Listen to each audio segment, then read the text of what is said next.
Hello, I'm Dalton Deland. I'm a columnist for the Berkshire Eagle, and this is Eagle Reels, where we take you beyond the news.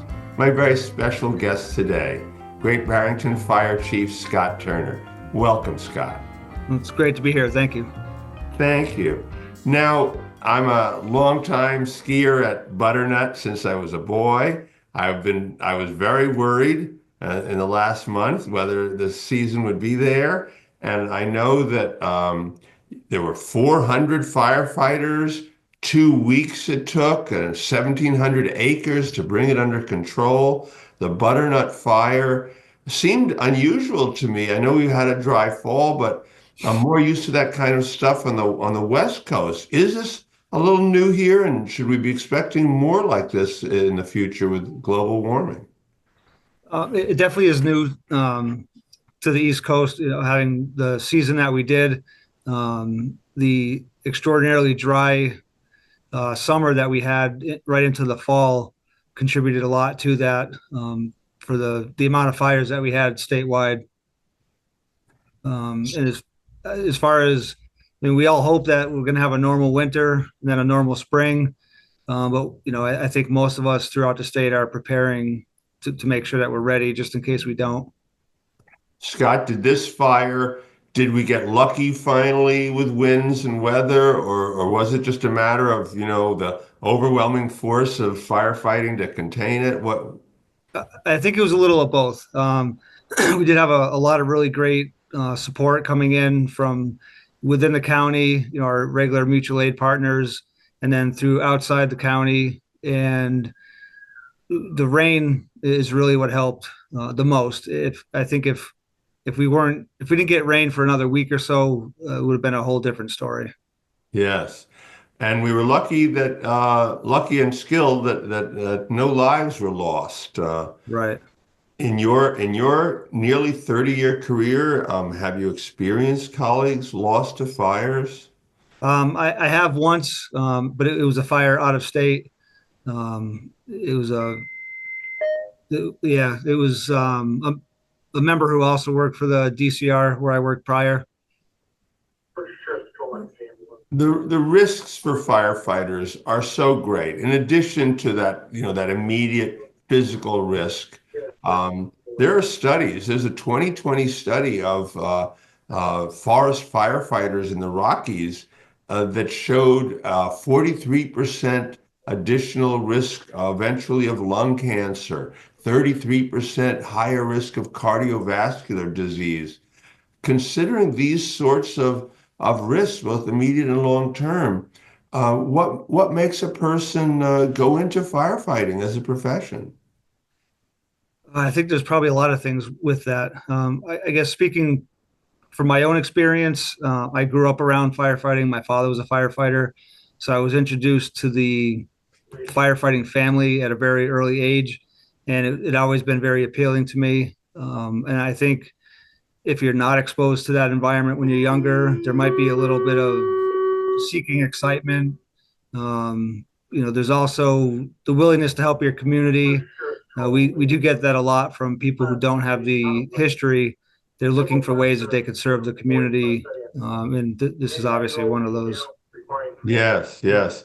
Are there differences that we should know about in different towns that have, volunteer forces and so forth? Like throughout the county, Yeah. yeah, we do have some mainly volunteer departments.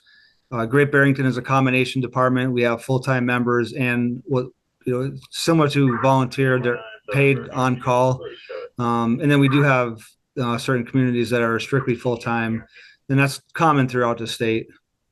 Do the challenges differ? I think in some ways they do, but a lot of our biggest challenges are similar across the board.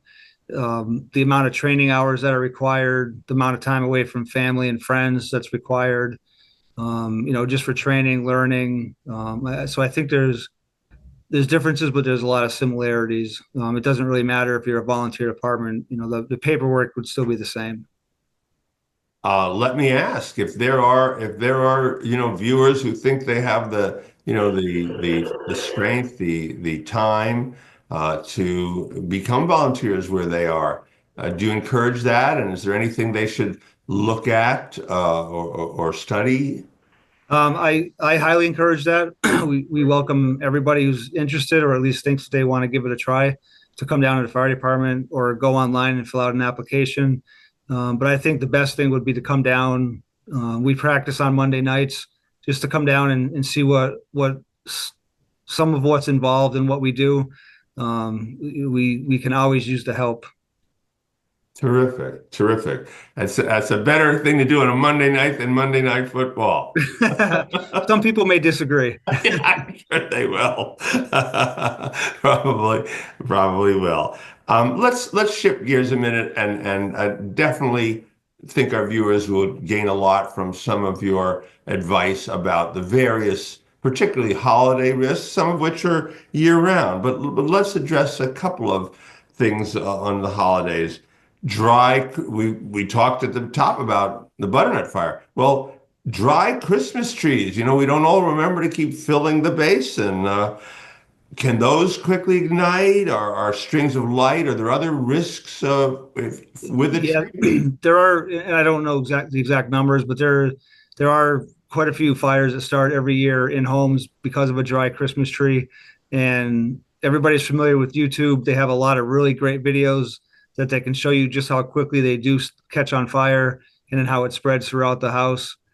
So we highly encourage people keep an eye on the amount of water that they have in the trees.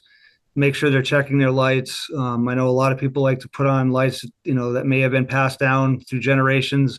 They're not always the safest, so they should really need to be careful with that. And then just really any activity around the tree that could potentially spark that tree. Yeah, I should throw out some of those 50-year-old wires that I have. Maybe. Now, some of our families, light candles. Some do it for atmosphere, some for Hanukkah candles. What Right. what about that? Anything you want to say about that? The risks of real fires in the house? As far as candles go, we always have a candle burning. We love candles. So it's just really a matter of making sure that you obviously don't forget it before you go to sleep, not leaving it unattended, or if you leave the house, just to be aware, and then have it somewhere in the house where it's not near anything that could ignite.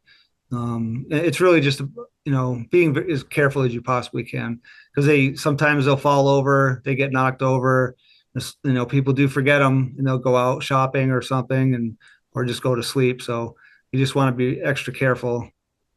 The family cat and candle might not get Yes. along so well. Right, right. Yeah. Keep an eye on the cat for sure. Um, I don't know if perhaps now. I've missed it. If we have determined, I think we know that the butternut fire was probably of human origin. Um, I wanted to ask about, I was thinking about campfires, those risks, but here in the winter, fireplaces, whether people have had their flue checked, how you dispose of embers. Any advice for folks?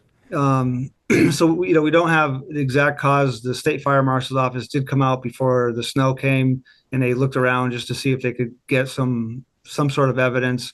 We do believe it was human cause. We don't believe it was intentional. Um, and as far as everybody should make sure that they have their chimneys checked every year before they light any type of fire. And if disposing ashes, always make sure it's a metal bucket and leave it outside in the metal bucket for a couple of days. It can water it down. We did go to a brush fire in West Stockbridge a couple of weeks before the butternut fire, and that individual emptied the ashes the night before. He poured water in it, left it out all day, and then towards the end of like after dark, he dumped it over an embankment behind the house, and it caught fire. So you just, again, even if you have to fill the bucket with water and let it soak overnight or for a whole day, just because you feel like if you put a little in there, let it sit for a while, the embers on the bottom will still be hot. Thank you. You know, that's a good cautionary tale. Now, back at Thanksgiving, south of us in this little town of Weston, Connecticut, a house went up, apparently from a turkey being fried in the garage. You Yes, know that yes. story, but you know, we've probably many of us have probably experienced grease fires and so forth. Thoughts about that? Ways for people to keep safe if they're making big holiday meals. Yeah, the turkey is a big thing that comes out every year. The fire marshal's office will always send out something around Thanksgiving to make sure people are careful with them. They recommend you don't do it because it is dangerous. Even if you have it outside, which is where it's recommended, you can still burn yourself, but people should never do that inside the home. Um, what was the second part? Well, let me just ask you, we're not at that time of year, except Yeah, in our house, we actually will use our grill pretty much on any of day of course. the year we could get away with walking outside. What about that? We've got a gas grill, but I've seen people with charcoal grills over at the beach and, you know, still doing Right. spraying that flammable liquid. Yeah, yeah. Thoughts for us that keep in mind when we get back to the grilling? I would say the biggest thing is make sure you're at least 10 feet from your house. It should never be right up against the house. Um, and just have a water source nearby. And if it is any type of grease fire, never use water. That would just make it worse. But the big thing is to make sure you don't have any trees or shrubs anywhere near the area of the grill. Just have it in an open space away from your home. And that's pretty much it. At least I Thank think. you. And of course, not that I just want to say this for you to validate this, but I know a lot of us have a little fire extinguisher, you know, in the kitchen, whatever, but I don't think we sometimes check them for a lot of years. Right. Yeah. That is common. We do have a lot of people come in and ask us if the fire extinguisher still works or if it's charged. And oftentimes they're really, really old and they wouldn't work. So I'd say at least checking maybe every 6 months to a year to make sure that it's still fully charged, have it close by. And if for those people who maybe are unsure of how to use it, we're more than happy here at the fire department. And I'm sure any local fire department would do the same just to give a quick class on how to use them. Great, thank you. Well, just a couple of what I call dismount closers for us. I know things are busy always for you. We always hope they won't be as busy, but I don't want to keep you too long. But let me ask you, what keeps you up at night? Oh, that list is quite a long list. I think more than anything is just making sure that the members of the fire department go home after a call. And then again, I know a lot of people have certain habits that they do. It's just always that fire at 2 o'clock in the morning. Those are the things that I worry about most. Of course, I would be remiss if I didn't mention the staffing levels. We are a combination department. We do have on-call members and full-time members. We have four full-time, and it's that call that comes in when the on-call members are a majority of them aren't available.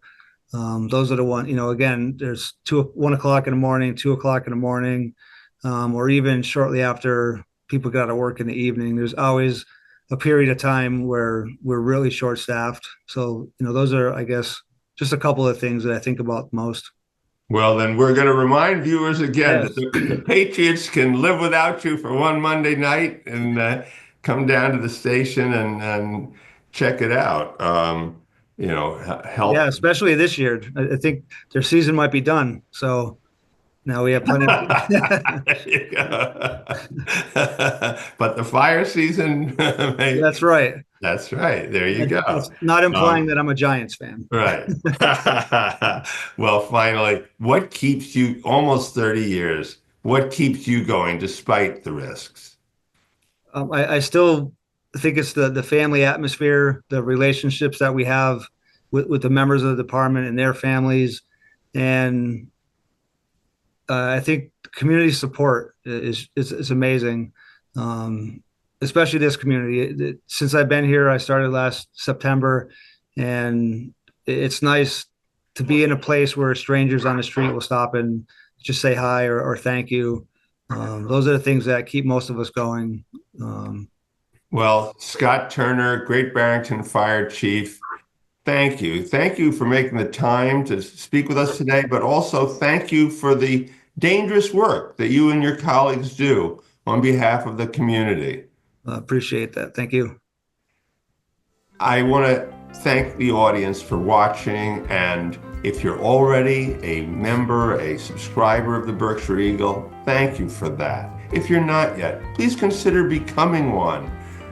That's how we keep, I'll give a bad metaphor today, the flame of local journalism safely alive in America.